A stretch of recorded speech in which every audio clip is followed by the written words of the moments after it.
Then we hired in Zach to be our kind of remote lister, and we've gotten very lucky about hiring at the right times, kind of right before kind of another surge, and now we're at a nice pace to where we have a good team, and they're we all kind of work well together to know exactly what needs to be done. So I've had at the beginning of this year it was kind of rough because there was a few weeks there where we were doing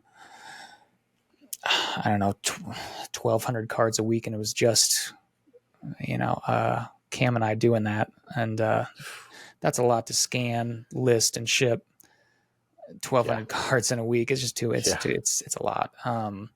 And plus here I live in Flagstaff, Arizona, which people think it's just hot in Arizona, but this is actually a mountain town. It's 7,000 feet.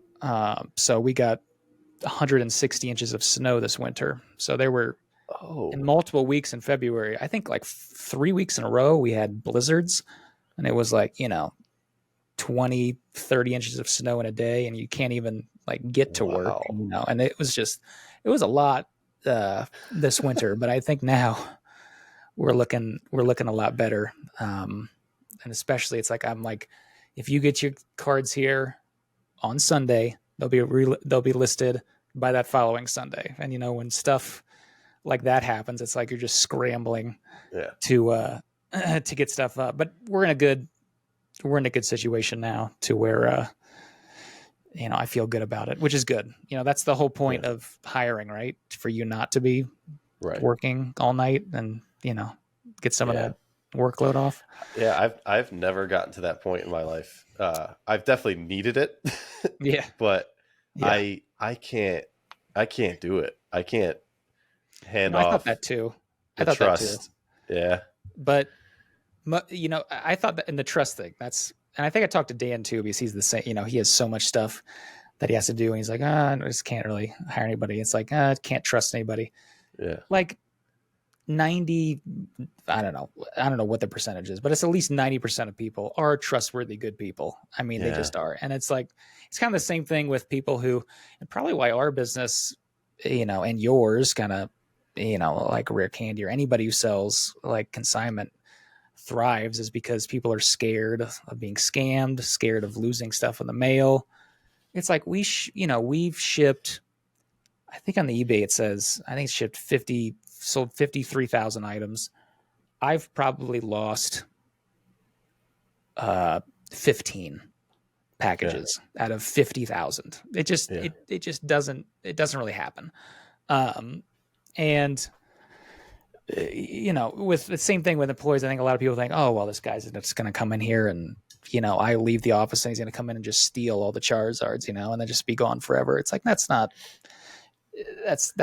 what's going to happen. I mean, as long as you vet them, but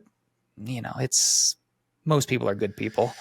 Yeah. And, as I'm sure you've seen with, you met a lot of content creators and going to like collecticons and stuff and meeting all these people. They're, for the most part, I mean, I know somebody like, Rattle or Possum Butt or any of these guys who like, trying to think about the thieves and people who like do bad things in the hobby. Like that's such a small percentage. I know they gotta get blown up because, that kind of story gets a lot of views and a lot of clicks, but it's really a very, very, very small percentage.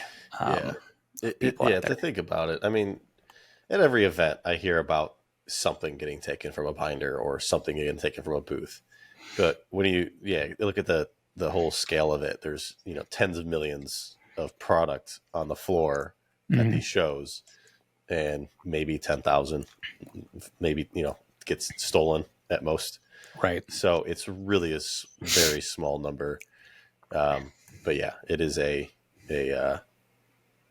very interesting point for some people to talk about and people to listen to. So thank you so much for watching. If you enjoyed that clip, be sure to check out the full video podcast right here. And every Thursday, we drop a new podcast that premieres on YouTube here live at 9 p.m. Eastern time. So be sure to subscribe and comment down below which guest you'd like me to have on next.